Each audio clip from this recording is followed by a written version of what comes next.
75.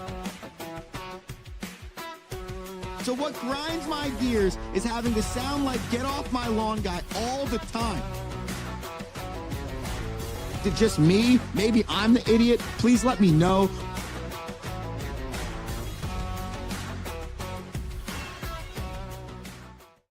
What's going on, everybody? Welcome into a Monday edition of The Rome Show, broadcasting live on YouTube, Twitter X, Instagram, and Facebook. I'm your host, Andrew Romanella. I got you for the next 30 minutes or so, and we are talking National Hockey League, National Basketball Association, and we give you our weekend's worst and our weekend's best. Before we get into any of that, we remind you, youtube.com/the Romanellas. It's youtube.com/the Romanellas. Hit that subscribe button when you get there. There's also a QR code in the top right corner of the screen to make getting to youtube.com/the Romanellas that much easier. Twitter X, Instagram, The Rome Show 1, Twitter X, Instagram, The Rome Show 1. That's The Rome Show. Then the number 1, follow there, facebook.com/The Rome Show. So many ways to get involved. If you want to chat while the show is going on, head to any of those sites as well, and you can get live in on the comments section. Wild! I cannot describe that enough. Wild. Game number 3 in the Stanley Cup Finals, which saw a record-breaking hat trick, a record-breaking 3 goals scored in the fastest amount of time. Each team score 4 goals in a single period, and then 2 overtimes. Game 3 of the Stanley Cup Finals, as we used to say, has become an instant classic. I don't know if you remember growing up with the old school OG ESPN. You had ESPN and you had ESPN2. That was it. There was no streaming random college games. There was no every single sport everywhere at your fingertips. That didn't exist. ESPN, ESPN2, and I think they had ESPN News as well. Well, I say that to say this. ESPN Classic was a program on one of those 3 ESPN channels. And since we didn't have streaming, we couldn't choose to not like one of the 3 sports channels because we couldn't go anywhere else.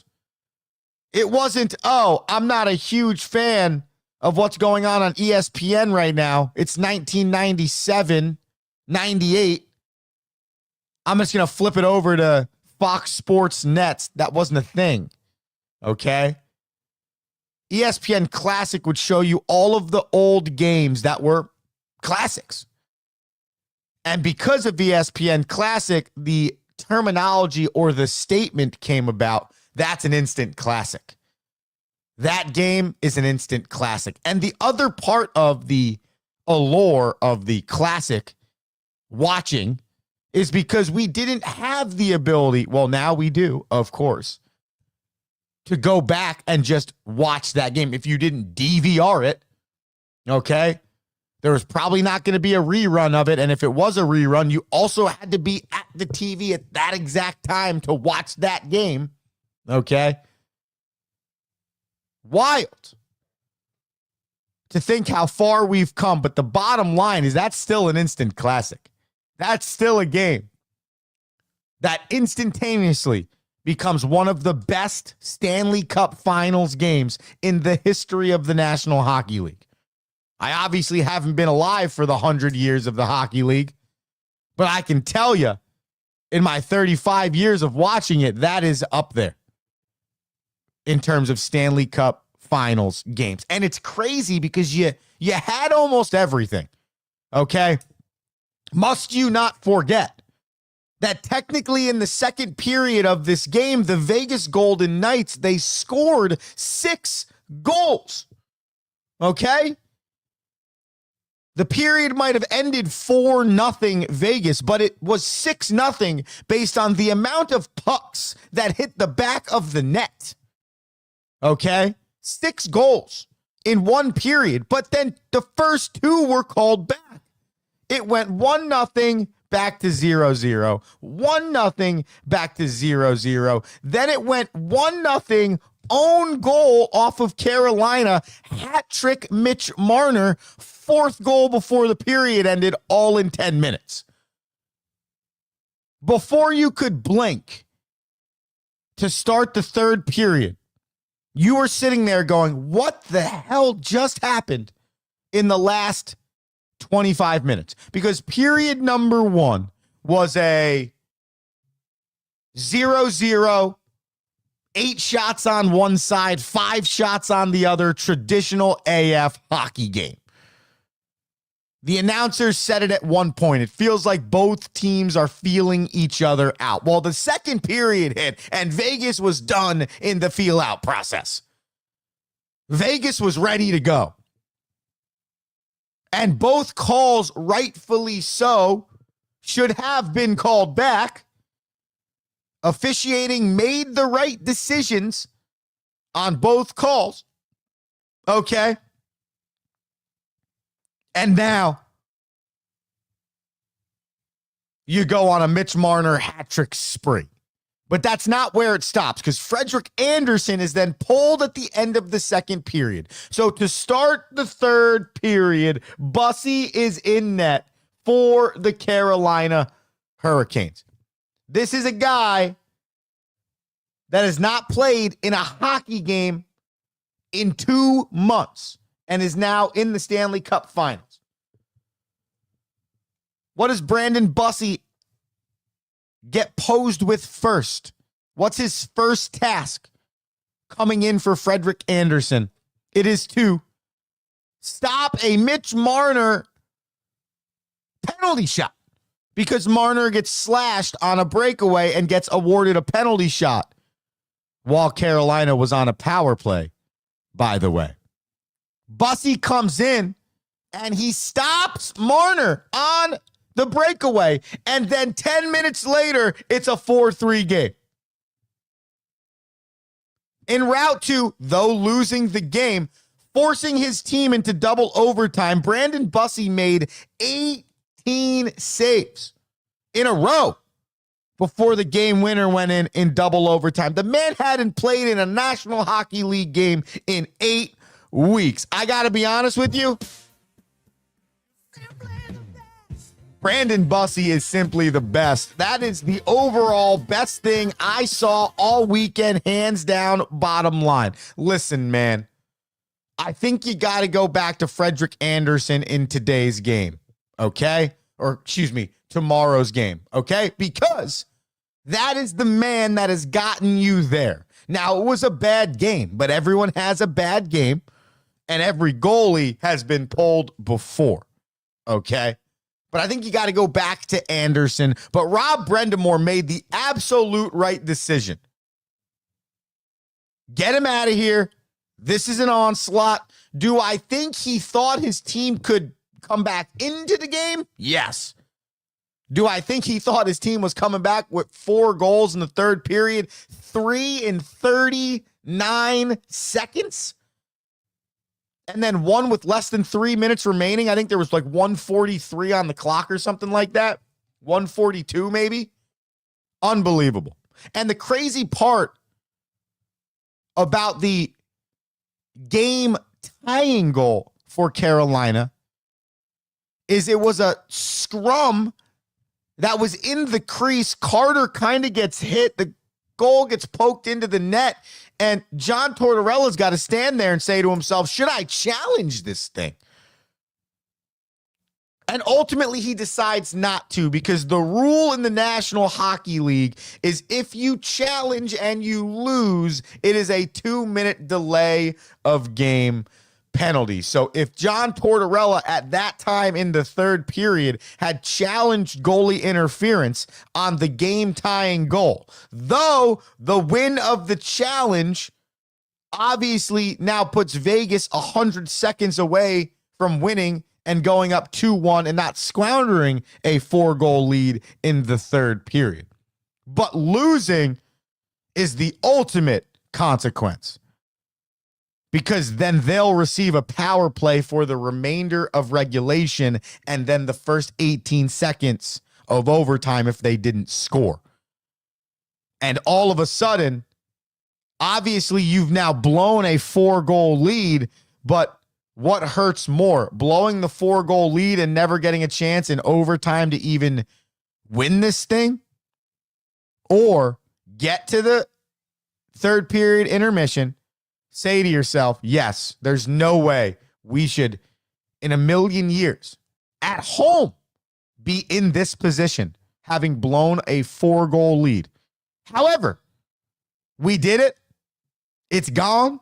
Now it's a 0-0 game. You need 1 goal. You win it. You move on with a 2-1 series lead, home game 4. And that's exactly what happened. But to me, for the National Hockey League to challenge these coaches, to give these coaches a delay of game penalty if their challenge does not go successfully is ridiculous. Okay? Do I understand the purpose of, well, this is going to be a lot of time taken up for the challenge? Yeah, but that is the point of the getting the call right. But I think it's actually ridiculous that a coach would then have a penalty called against him if he doesn't get the challenge right. And by the way, it's still human error. It's not like we're challenging the offsides and then the ABS offsides hockey system is coming down and going, nah, that was offsides. There's still human error. So if you challenge a call, everyone and their mother, as we've seen this happen 100 times, is like, that's the call. Why are we not making that call? Oh, that's going to get overturned. And then the guy comes out, he's like, the play stands. And you're like, what? I'm literally watching the same replay you're watching. And then that gets you a delay of game. That is a stupid rule to me. Maybe a big-time hockey fan can give me the devil's advocate there, but I think it is ridiculous that in the National Hockey League, a head coach has challenges available, but can't just challenge the play because there is a side consequence to getting it wrong. Not just the consequence of losing your challenge, but you get a 2-minute delay of game penalty. And the other team now has a man-up advantage. I'm sorry. That is ridiculous. And by the way, I understand they have TVs under their feet to see the replays, but hockey is the fastest game, dude. So you're not only going to want them to try and make that decision really quickly, looking at that replay on the TV screen, but then they got to analyze whether or not it's going to be a 2-minute penalty if they get it wrong? To me, that's ridiculous. Okay? And I agree with 99.8% of what hockey does. I am the biggest supporter of hockey, their rules, their postseason, their governing body, how they do literally like everything. I am a huge hockey fan. But when my brother was explaining to me why Tortorella wasn't going to challenge in this moment, because of that, I think that's ridiculous. Because I think the cool part about baseball or football or basketball, and I heard it on the Knicks broadcast the other day, can't go home with that challenge, right? Like, if you see a play and you're like, I don't know, man, but I have this challenge and there's 2 minutes left in this game, and I haven't challenged anything, and there's always a chance. I had it happen to me this year. Looked like it was a grand slam. Umpires call it not a grand slam. I get the umpires together, and I'm like, hey, I think that ball went over the fence. They're like, we'll come together and talk about it. They did. They came together. They changed the call. We won the game. They changed the call. I can sit here now honestly and tell you that was not a home run. It did not go over the fence. Verified with human beings' eyes, they saw it, even distance with the fence, not go over. The point, though, is that I still challenged it. Now, imagine if I challenged that, the umpires come together, they don't change it, and I get an out added to the scoreboard. That's ridiculous. That's ridiculous. Allow the coach the freedom to go off of gut and conviction and it not be held against him for a 2-minute penalty. It's a delay regardless because the officials got to skate over. And even if you get it right, we're wasting time. It doesn't matter. So I think that is the most ridiculous rule. And I do not support that rule.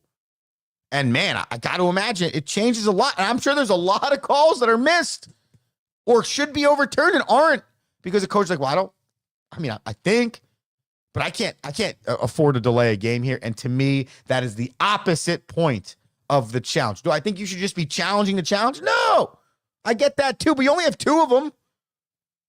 So let them use them freely and then move on. And they don't have any and they can't challenge anyways.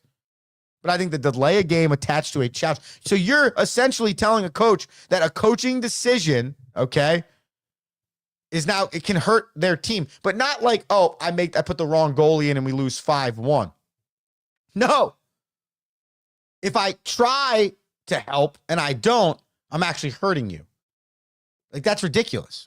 I don't know. I think that's got to be something that's looked at. I know there's a lot of National Hockey League executives that listen to the Rome Show. So as you get through the show today and we get to our meeting room, why don't we discuss how that's a stupid rule in the National Hockey League? Andrew Romanella, The Rome Show, broadcasting live, YouTube, Twitter X, Instagram, Facebook. Just search The Rome Show, youtube.com/The Romanellas. It's a QR code in the top right corner. We take a quick commercial break as we do every show. And when we come back, we talk New York Knicks versus San Antonio Spurs. NBA Finals Game 3 tonight in what people call, not Andrew, but people call the Mecca of basketball. Really, it's just Madison Square Garden. But it's going to be rocking. First home playoff game in 27 years for the New York Knicks, and that is freaking exciting. We break it all down on the backside of the Rome Show, June 8th, 2026. Stay with us.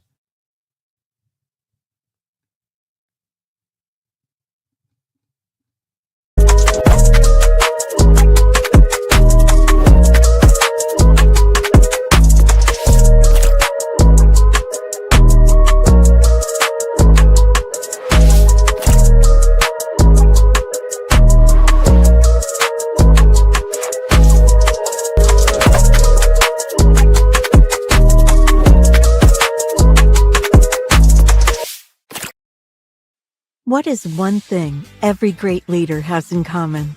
They challenge their people to not stop at the first right answer. Tighten the Lug Nuts is a leadership book that will teach you how to move past the first right answer with entertaining and detailed examples founded in real-world concepts and experiences. Accelerate towards your professional goals with Tighten the Lug Nuts, one of the best leadership books available.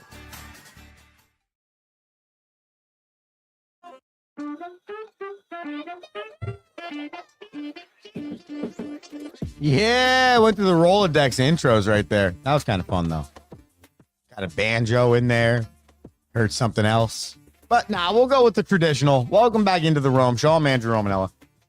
June 8th, 2026, 7:57, state of New Jersey. You missed the first half of the show. Stanley Cup Finals, we talked. Crazy Game 3. Think about what you saw in that game, record-breaking wise. 2 periods of 4 goals scored each. A hat trick scored in 6 minutes and 10 seconds in the second period by Mitch Marner.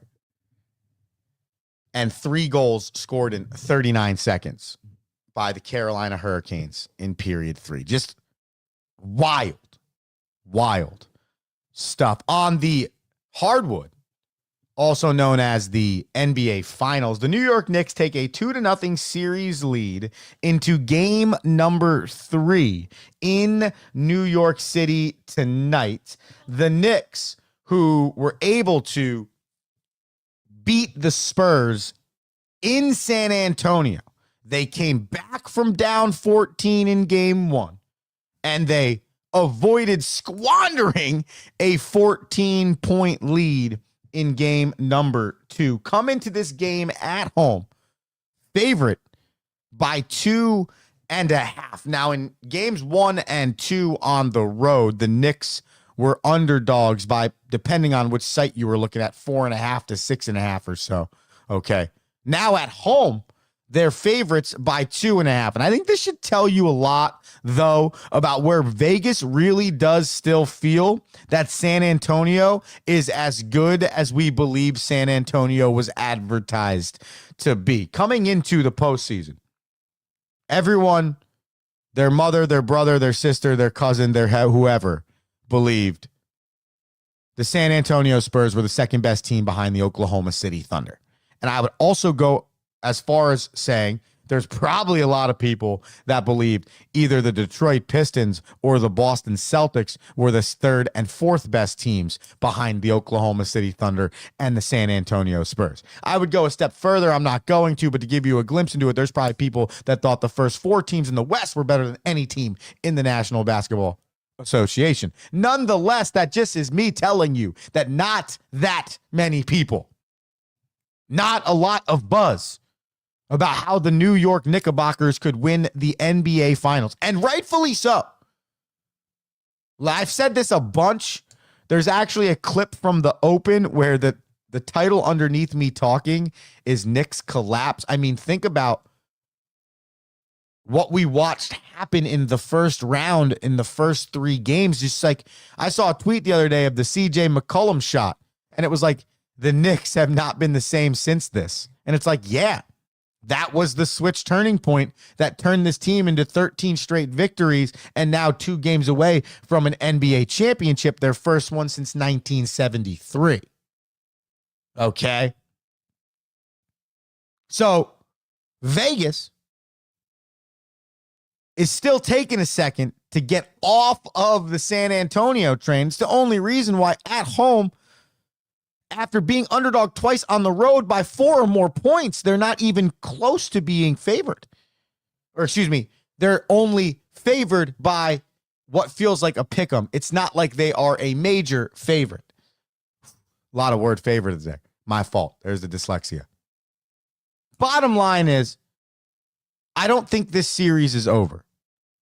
But the line underneath that, the bullet point after you hit indent and return, would be, I don't believe the Spurs have enough with this matchup to win 4 straight games.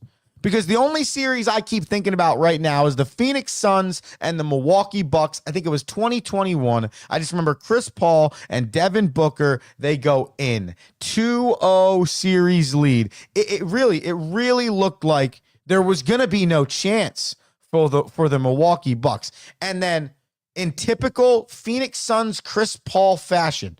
Now, or I should say Chris Paul and then into the Phoenix Suns fashion, because we've watched this Chris Paul's entire career, okay? The Suns blow that series. They lose 4 straight, and that's the only championship that Giannis Antetokounmpo and the Milwaukee Bucks are going to win. So I cannot sit here and be like, wow, this is the worst Wemby's played. The Knicks play him the best defensively. The Spurs are 1-3 in their last 4 games against the New York Knicks, including 0-3 in 3 straight games that are considered, quote unquote, a post or playoff game because they beat them in the NBA Cup Finals in the middle of the season. There's a matchup problem here for the Spurs. They average like 10 to 12 less points a game when playing the New York Knicks compared to any other team in the league. But I still can't sit here and say, this is going to be 3-0 tonight, and this is pretty much going to be a clean sweep for the New York Knicks. Do I have faith in that? Yes. Because this team says all of the right things post-game. We've done nothing yet. We have to keep treating it like it's 0-0. One game at a time. All of the things you need a championship level team to say and believe in, the Knicks are saying, doing, and believing in. This is the deepest this roster has been in a minute. This is the first postseason run I felt like people haven't had the chance to complain about the bench and the depth, because there is bench and there is depth. I feel like for the first time since the first 2 years of Tom Thibodeau, we're talking about how good defensively this team is playing. It is the best basketball I have ever seen from a metropolitan area team since the New Jersey Nets in 99 and 2000, losing to Kobe, Shaq, and the Lakers in the NBA Finals. It's the best. But I don't believe that this Spurs team is going to be swept, okay? I don't believe they also have enough to come back and win this thing, all right? But I still stand firm on this thing being 6 or 7 games. And even if that's Knicks go up or Knicks lose tonight or win tonight, Spurs lose tonight or win tonight, lose tonight or win game 4, whatever it is, making it 3-1 going back to San Antonio, then San Antonio gets that, you've seen this 1,000 times before. Series goes 3-2. And then you go back on the road and everyone's like, all right, 1 game away from a game 7 back at home in San Antonio. And then the Knicks slaughter them by like 30 and win the championship on their home floor. That's what I think's going to happen. If not, this thing's over game 5 in San Antonio. The last part of this, for at least me, is just how good people play in Madison Square Garden. Now, I understand the NBA Finals is different. The environment tonight is going to be ridiculous. I think the president is going to this game tonight, which we're not a political show, so we don't go down those rabbit holes, but I'll say one thing. What are we doing? What are we doing? Okay? I just got to be better use of our time and resources. And come on, man. They canceled the fan parade or the fan watch outside of Madison Square Garden because the president's going. No, we don't want that. We want the real fans to be able to experience the excitement of this game, the excitement of what's going on. Listening to New York sports radio for the last 2 weeks, it's like bringing the city together. It's like for the first time in what feels like years upon years, people are talking about how everybody in the city is just giddy about the Knicks. Doesn't matter where you're from, what you look like, what language you speak, you got a Brunson jersey on. You're shouting, Deuce. You're fired up about OG. You're amped. You're flexing with Cat when he dunks in game number 2. That's what's happening in New York right now. And Josh Hart had a great interview, I think it was yesterday or the day before, talking about how he feels terrible that the tickets are so expensive for these NBA Finals games because the true New York Knicks fan cannot come to the game. If they want to come to the game, it's like 5 G's to sit in the nosebleeds at Madison Square Garden. That's asinine. Okay? That's asinine. And Josh Hart is right. The true fan gets screwed in this scenario. Yeah, the building's going to be loud. And yeah, of course, there are going to be true fans there that can afford $5,000 to $8,000 tickets. But when you include the president and now you remove that factor of the watch party, which is gigantic in professional sports when teams are making a championship run. I mean, it's a part of the broadcast. Let's cut to the watch party outside. These people are going wild.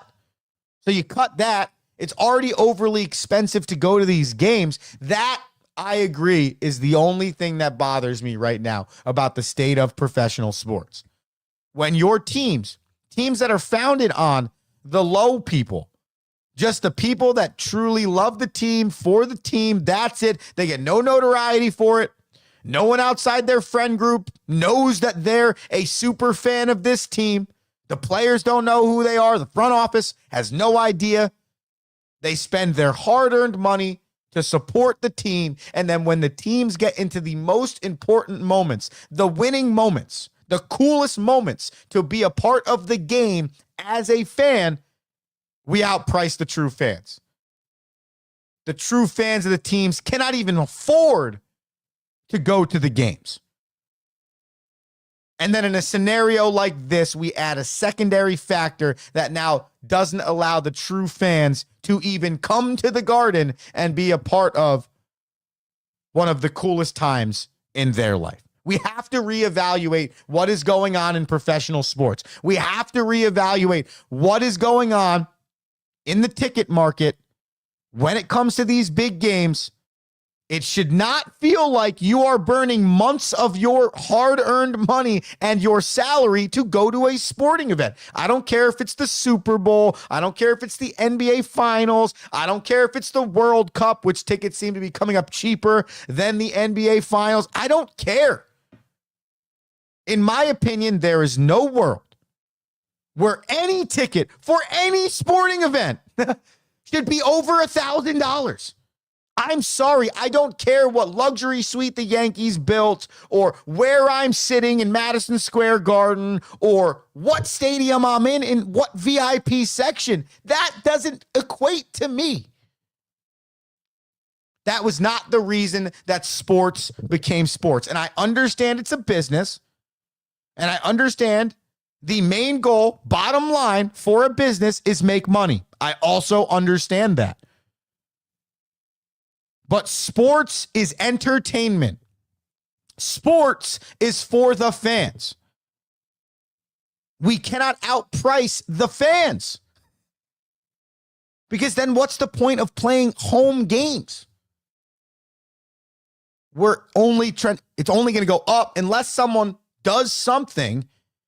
Well, if the Knicks make the NBA Finals in 10 years, are we not assuming that every ticket's going to be $10,000? That's the trajectory. But right now, as it currently stands, if you're a normal, middle American, hardworking, without an insane amount of money, but has enough money to pay their bills and enjoy some life and maybe have a family, you ain't going to a professional sporting event at the highest levels. Saddle in with single A and double A baseball because that might be the only thing you and I can afford. And that's ridiculous because I bet the most die-hard, the best fans to have in the Garden tonight are probably the people that are going to watch this game and then wake up at 4 o'clock in the morning and work harder than half, if not more, than some people. That's the sad part. That person can't go to that game. And that's probably the best Knicks fan. It's probably the Knicks fan that when the Knicks were atrocious in 2013 and 14 and 15 and 06 and 07 and for the last 2+ decades, that was the fan that was still supporting them. It wasn't the person that can afford the $8,000-$9,000. The fan that was supporting them was taking the subway to work, was working 10-12 hours a day.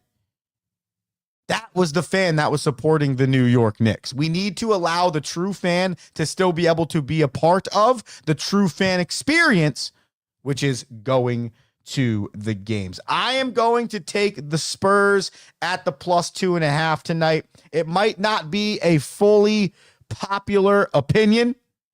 Okay, and I'm not saying that because I think the Knicks aren't winning this series. I'm just saying that because that's how good I believe the Spurs are. I don't believe they're getting swept here. Okay? And we've watched plenty of playoffs in any sport where 2 home wins, or wow, I can't believe the away team won the first 2. And then it's like, oh, wait, the away team just won game 3 and 4 here. So it's really just 2-2. And they just, it home court, home ice, home field advantage is a thing, but it's not as deep of a thing now as it used to be. Derpy 501 writes in, honestly, I haven't watched the finals because the fact that the Knicks are in it, and I'm glad I haven't because it's going to be it's absolutely BS. The president's there. He has the power to do it. Yeah. He does have the power to do it. I don't disagree with you. And I wish we could live in a world where the president of the United States, whoever it was, could just show up to a basketball game and we all just move on with our lives. And we keep pretty normal operating procedures outside of what the normal president would be protected by. However, that's not the case. And I just think that for the first playoff game in 27 years at Madison Square Garden, it stinks that the common fan that is truly a fan of this team is won't be in the building because they can't afford it probably, but then can't even go stand outside the building and have the watch party. Like that to me, as we refer to it in baseball, it's a feel thing. Like, yeah, I get it. He's the president of the United States. He can do whatever he wants. He can go to any game he wants. But do you need to be at this game? And like that sucks. Like if you're a true Knicks fan that was planning your whole day around, home game number 1 is Monday the 8th. I'm going to that game. I'm going to the watch party, and you can't. That's got to stink a little bit. Yeah, probably not that big of a deal, but just one of those things where you're like, damn. All right. But I do agree with you. Got the power to do it, Derp, and he's going to do it. But I got to be honest with you.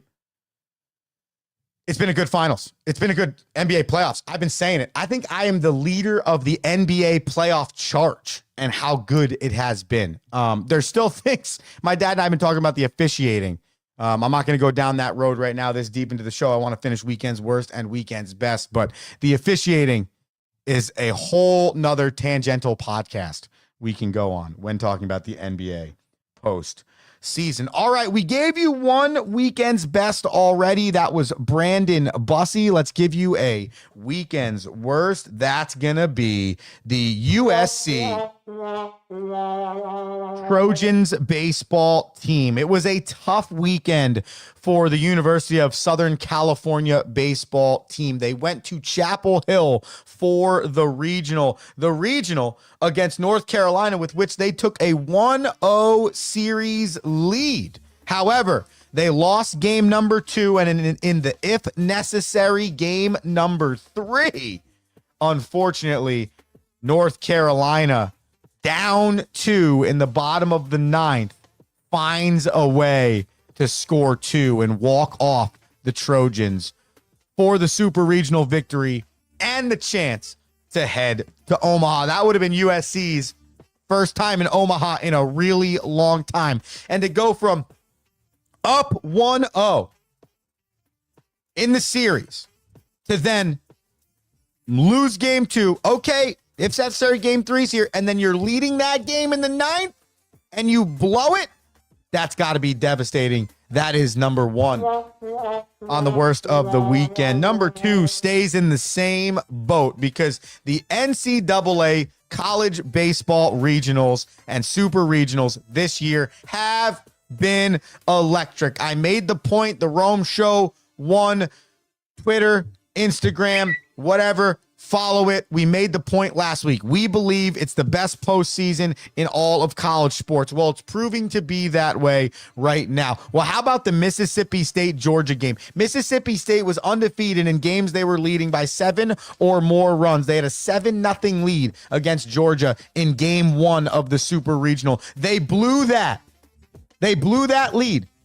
The Georgia Bulldogs won that game 13-12. It was a home run missile fest. Then they come back the next day, okay, and they beat Mississippi State 10-9 after Mississippi State comes back from 5 runs down. Mississippi State, though they fought, that is a worst of the weekend. When you're on the road up by 7 in the 5th inning of a super regional game 1, where you can really change the way this whole thing feels, man, that is a tough pill to swallow. Those are your weekend's worst. The College World Series starts next week, and you better be tuned in because it's going to be electric. And that's where we get our next weekend's best.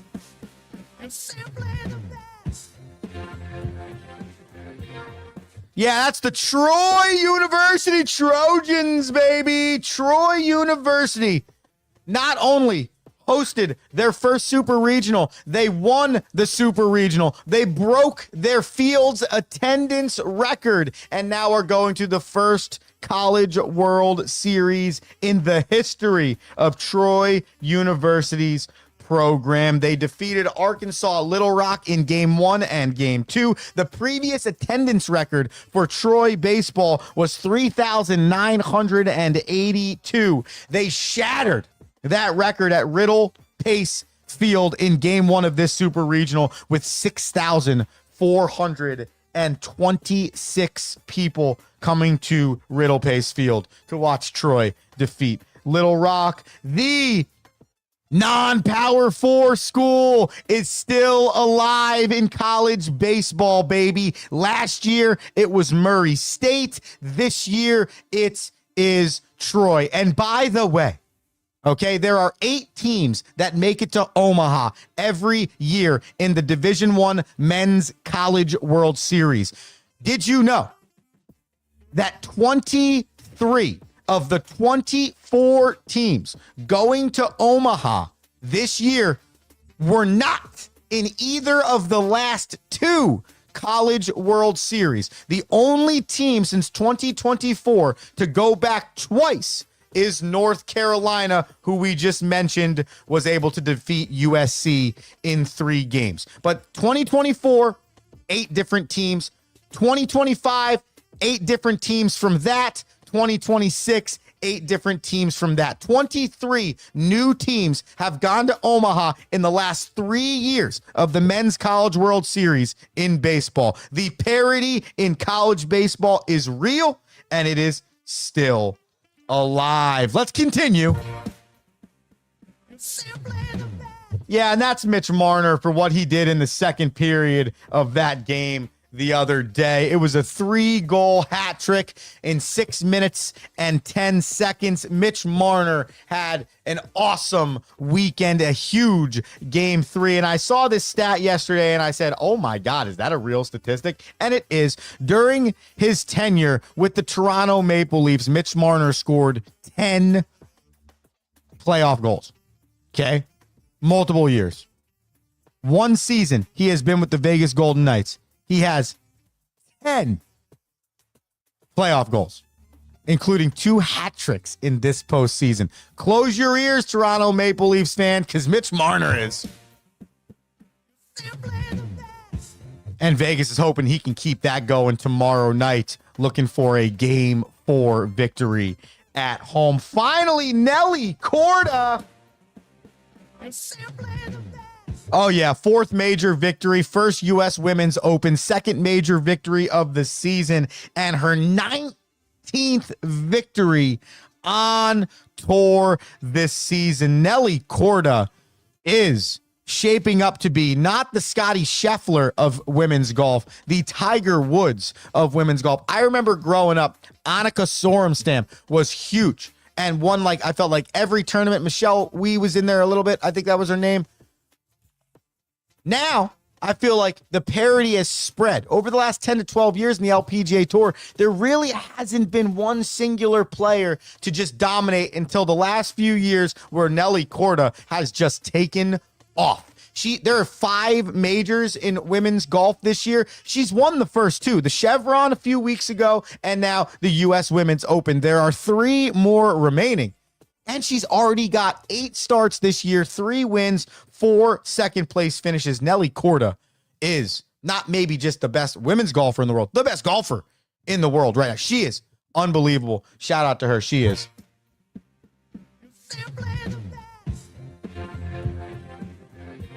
And that is the Rome Show on a Monday. I hope you simply thought it was the best. Derpy 501, thank you for tuning in and writing in on the YouTubes. I appreciate you. Remember, ladies and gentlemen, head to youtube.com/the Romanellas and hit that subscribe button for me so we can keep growing the show. Road to 100 YouTube subscribers, and we are trending, and we love that. Andrew Romanella, The Rome Show, back tomorrow. Have a fantastic Monday. Peace! Thank you for listening.